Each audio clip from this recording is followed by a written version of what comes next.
એક નાનકડો પ્રસંગ યાદ આવી ગયો એટલે વચમાં વાત કરી દો. એવી સરસ મજાની કન્યા, રૂપકડી કન્યાઓ, બબીતાજી જેવા, એવી રૂપકડી કન્યા, અને 100 વીઘાના ખાતેદાર માલિકના દીકરા સાથે એને લગ્ન કર્યા, અને 6 મહિનામાં હું થયું બેને જામ્યું નહીં એટલે તરત છૂટાછેડા કર્યા. હવે નિયમ પ્રમાણે 50 વીઘા જમીન પત્નીના હાથમાં આવી. ત્યાં 2 મહિના પછી ઈ જ છોકરીએ બીજા લગ્ન કર્યા.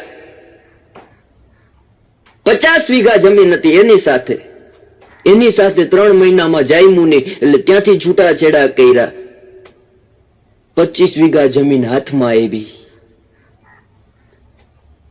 અને ભાઈ 75 વીઘાની માલિક બની ગઈ, અને વીઘા પછી વેચી નાખ્યા, અને 100 કરોડ રૂપિયા આવ્યા.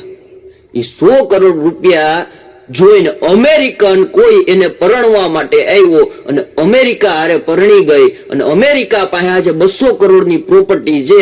હવે એ છોકરી, એ પત્ની એટલી રાહ જોવે છે કે અમેરિકન ક્યારે ગુજરી જાય. હમણાં તમે છૂટાછેડાનો ડાયરો કર્યો. અમારા ગામ ઉનાની બાજુમાં ગઢડા છે ને એક જણાનો છૂટાછેડા થયા થોડાક સમય પહેલા. છાપામાં મીડિયામાં બધે આવ્યું હતું. એ કેટલો હરખમાં આવી ગયો એ જણ, એટલો હરખમાં આવી ગયો મારા બેટાએ ઘરે ઘરે જઈને પેંડા વેચ્યા છૂટાછેડાના. છૂટાછેડાનો એક હમણાં ડાયરો કર્યો મનોજભાઈ, એવો અઘરો ડાયરો. સ્ટેજમાં અમે હજી બેઠા ત્યાં આયોજક આવ્યા. મને કે મંથનભાઈ, મેં કીધું બોલો. મને કે તમારા રિધમ વાળા છે ને એને તમારી બાજુમાં ન બેઠાડો. મેં કીધું કા? મને કે આ છૂટાછેડાનો કાર્યક્રમ છે. અરે મેં કીધું અલગ હોય તો અમને નો મજા આવે, મને કે ભેગા હોય તો અમને નો મજા આવે. મેં કીધું શું કરશું? પણ આયોજક કે એમ કરવું પડે.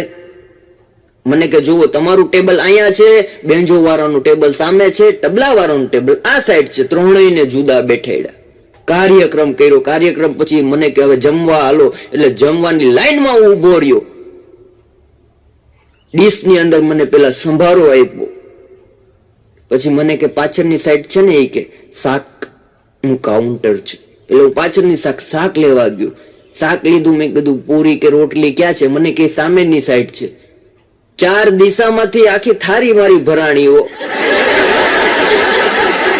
પછી એક ચાંદલાનું ટેબલ હતું એટલે ત્યાં હું ગયો. મેં કીધું ચાંદલા અમે લખાવ્યા હતા એનું શું? મને કે કેટલા લખાવ્યા હતા? મેં કીધું 251 રૂપિયા. મને કે આલ્યો 1 રૂપિયો. બીજા 50 રૂપિયા છોકરી તમને ગૂગલ પે કરશે. બીજા 100 રૂપિયા છોકરાના પપ્પા ગૂગલ પે કરશે. મેં કીધું બાકીના 100 ની ખોટ આવે ઈ? મને કીધું તમે આવ્યા ઈ તમારી ભૂલ ને ભોગવું હલે. પણ છૂટાછેડાના ડાયરા પછી તો ભાઈ જમાવટ થઈ. કોઈ એવી જમાવટ થઈ. બહાર નીકળ્યા ને તો મારી ગાડીમાંથી કોઈક ટાયર લઈ ગયું. મેં કીધું ભાઈ ગાડીમાંથી ટાયર ચોરાઈ ગયું. મને કે ચોરાઈ નથી ગયું, છૂટાછેડાનું પાર્કિંગ છે એટલામાં જ ક્યાંક હશે. અડધી કલાક મેં ગોઈતું. પછી 4 વ્હીલ ની પાછળ મારું ટાયર બાંધેલું નીકળ્યું. અને મેં પેલા વાત કરી ગુજરાતી ભાષા, એમાં આ નવું યંગસ્ટર બેઠું ભૂકા કાઢી નાખે એવું જોવાને આવા. અને નવી પેઢીમાં કોઈને કઈ કહેવાતું જ નથી સાહેબ. દાદાને આપણે દાદુ કહીએ, કાકાને કાકુ કહીએ,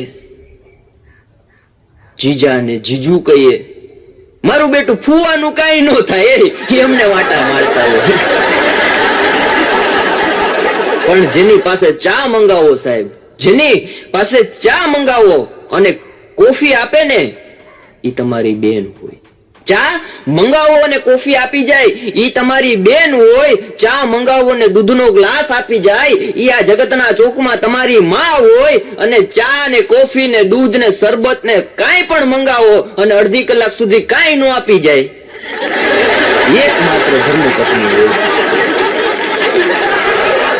આ બાણો એક દી મને કે મંથનભાઈ કે છેલ્લા 20 વર્ષથી, અરે મને કે 20 નહીં 25 વર્ષથી જોતો આવું છું, બજેટ ની અંદર બહુ ગડબડ છે. મેં કીધું બજેટ ને તારે કાંઈ લેવા દેવા નહીં. નહીં, મને કે એમાં લોચો છે. દર વખતે બજેટમાં કે જોવો બીડીના ભાવ વધે, તમાકુના ભાવ વધે, સિગરેટના ભાવ વધે, એ કે આ વખતે જો આપણું હાલે ને તો એવી લાગવગ કરવી, એવો જેક મારવો છે અને એવા નાણાં મંત્રીને બનાવવા કે જે બીડી અને તમાકુનું વ્યસન ધરાવતા હોય. રાજકોટના તેજાબી શાયર ઘાયલ લખે સાહેબ, એની 4 પંક્તિ યાદ આવે કે ન કોને જીવ પ્યારો હોય, ના કોને જીવ પ્યારો હોય, મને પણ જીવ પ્યારો છે, પણ જીવથી પ્યારો મને સિદ્ધાંત મારો છે. ના કોને પણ જીવ પ્યારો હોય, મને પણ જીવ પ્યારો છે, પણ જીવથી પ્યારો મને સિદ્ધાંત મારો છે. ને બગડતી જાય છે દુનિયા અને સુધરતા જાય છે લોકો, બગડતી જાય છે દુનિયા, સુધરતા જાય છે લોકો, ખબર નથી પડતી કે સડો છે કે સુધારો છે.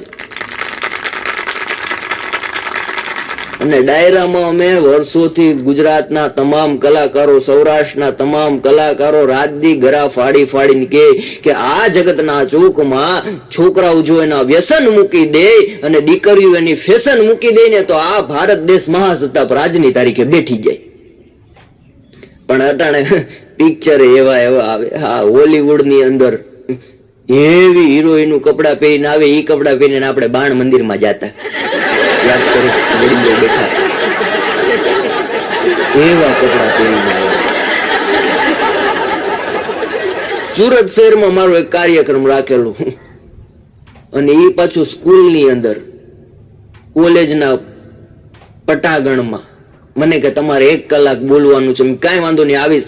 પણ ન્યાની સત્ય ઘટનાની વાત કરું. સુરતમાં હાસ્ય દરબારના કાર્યક્રમમાં સાહેબ એક દીકરી આવી, એટલે તરત મારાથી દીકરી સામે નજર મેં મિલાવી ને ત્યાં મને દુઃખ થયું, એટલે તરત મેં બોલાવી. મેં કીધું બેન અહીંયા આવો તો. મારી પાસે આવ્યો. મને કે બોલો ભાઈ. મેં કીધું આવા તમે ટૂંકા કપડા પહેરો છો, તમને તમારા ઘરના કઈ કહેતા નથી, તમારા મમ્મી કઈ કહેતા નથી? અરે મને કે આજે મારા મમ્મીએ મને 2 ફડાકા ખેંચી લીધા. મેં કીધું સાચી વાત છે, તમે આવા કપડા ટૂંકા પહેરીને સંસ્થાની અંદર આવો, આવા પટાંગણની અંદર આ ધર્મનું કાર્ય હોય, વિદ્યાર્થીઓ માટેનું કાર્ય હોય કે શૈક્ષણિક માટેનું કાર્ય હોય ને તમે આવા કપડા પહેરીને આવો. મને કે મંથનભાઈ કે આજે મારા મમ્મીએ 2 મને લાપટ મારી. મેં કીધું પણ મારવી જ જોઈએ. મને કે કેમ? મેં કીધું આવા ટૂંકા કપડા પહેરો એટલે. મને કે એટલે નથી મારી તો? મને કે હું એના કપડા પહેરીને આવી ને એટલે મારી. ક્યાં જઈ દેશ ઉડવાનું છે. એક બેન હમણાં દવાખાને ગયા એટલે ડોક્ટરે ઇન્જેક્શન માર્યું, સિરસ થઈ ગયું તું બેન ને. એટલે ડોક્ટર કે બેન આ 1 ઇન્જેક્શન માર્યું છે, હવે બીજું મારવાનું છે, તમારી ઉંમર જણાવો તો બેન. બેન કે સાહેબ 25 વર્ષ. ડોક્ટર કે સાચું કેજો કે આ ડેન્જર ઇન્જેક્શન આવે? એ કે સાહેબ તો લખ નાખો 28 વર્ષ. અરે કે મરી રહેવો, આ ઇન્જેક્શન ભારે આવે, તમે તો મરી રહેવો, પણ આનો ભાવ સાંભળીને તમારો ઘરવાળાને એટક આવી જાય. સાચામાં સાચી ઉંમર કહી દો. કે સાહેબ તો લખી નાખો 34 વર્ષ. ડોક્ટર કે મને છેલ્લી વાર કહું બેન, 1 વાર સાચી ઉંમર કહી દો. આ સિરસ નું ઇન્જેક્શન છે, ભૂકા કાઢી નાખશે. એ કે સાહેબ હવે તો મારી લાશ કાઢો ને તો 56 થી ન વધારું.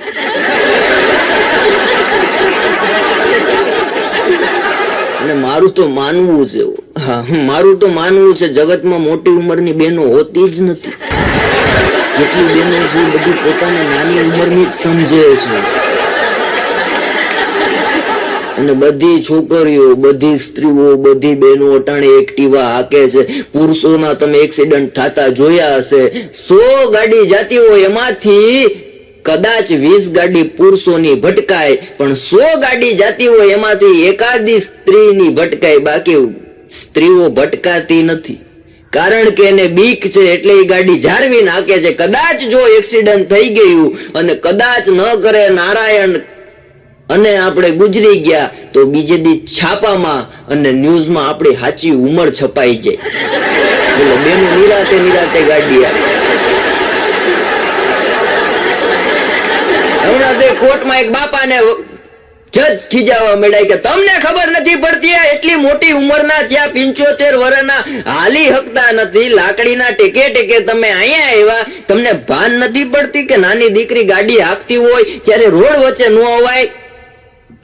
ઓલા બાપા કે હું ક્યાં રોડ વચ્ચે આવ્યો, હું તો વાડીમાં બેઠો બેઠો બિસ્ટોલ પીતો હતો, મારી બેટી ત્યાં આવીને દબાવી ગઈ. ગાડી અને લાડીનો ખરેખર જમાનો છે. જેટલી સાચું એટલી એવરેજ આપે, જેટલી સાચું એટલી એવરેજ આપે.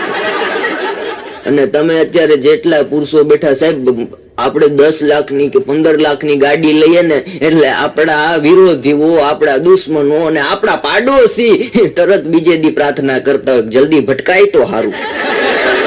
એવો સમય આવી ગયો અત્યારે. જૂની જોક્સ યાદ આવી ગઈ, કહી દઉં. હું પેલા એકવાર કીધી હતી, એની પેલા એકવાર કીધી હતી, પણ તમે સાંભળો છો એટલે કહી દઉં. એક જણો પતિ પત્નીના નવા લગ્ન થયા, દાંપત્ય જીવનને 6 જ મહિના થયેલા અને ભાઈ નવી ગાડી લીધી અને 2 લોંગ ડ્રાઈવ પર નીકળ્યા. એમાં ગાડીમાં પંચર પડ્યું એટલે તરત પત્ની ઉતરી, આ સાઈડ થી પતિ ઉતરો. પત્ની બોલ બોલ બોલ બોલ બોલ બોલ બોલ બોલ બોલ બોલ બોલ બોલ એટલું બધું બોલ બોલ કર્યું. એમાં એક 2 વ્હીલ વાળો ભાઈ નીકળ્યો. એને એમ થયું કે આ 4 વ્હીલ વાળાની ગાડીમાં કઈક ફોલ્ટ આવ્યો છે અને 2 માણસ એકલા છે ને અજાયણી જગ્યા હોય એવું મને લાગી રહ્યું. એટલે ગાડી તરત રોકીને ઓલા ભાઈને કીધું તમારી હું મદદ કરું. ઓલો ભાઈ કે મારી કાંઈ મદદ નથી કરવી, ખાલી મારી ઘરવાળી યારે 15 થી 20 મિનિટ વાત કરો એટલે ગાડીનું હું ટાયર બદલી લઉં. પણ ભાણાની વાત કરું, ભાણો એવો અઘરો. હમણાં સોસાયટીમાં એક બેન હારે બાંધવા ગયો. સોસાયટીમાં બેન તરત ભાણાને કે ભાઈ મારી યારે બાંધવાનું રહેવા દો, તારી જેટલી હાઈટ છે ને તારી જેટલી ઉંમર છે ને એટલી તો મારી ખાલી કમર છે. અમદાવાદના 4 રસ્તા ઉપર એક છોકરી એક્ટિવા લઈને ઉભી હતી. 4 રસ્તે ટ્રાફિક સિગ્નલ હતું એટલે ઉભી રહી. સિગ્નલ હટી ગયું તોય ઉભી રહી, બીજું સિગ્નલ આવ્યું તોય ઉભી રહી. પછી ટ્રાફિક પોલીસ એની પાસે ગયા કે બેન આ સિગ્નલમાં 3 જ કલર હોય, શાંતિથી હવે લીલો કલર થાય ને એટલે નીકળી જાજો, નહીતર લાલ થતા વાર નહીં લાગે.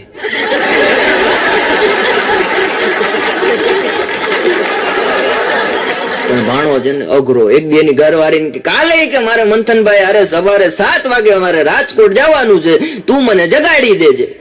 ની ઘરવાળી એનાથી અઘરી. આ છે હાવ ઠીંગણી, 1.5 ફૂટની જ છે. કોક દી લાવીશ કાર્યક્રમમાં બતાવવા. ઈ એન્ટિક પીસ છું. ભારતમાં 7 અજાયબીમાંનું એક પીસ એટલે ભાણાની ઘરવાળી.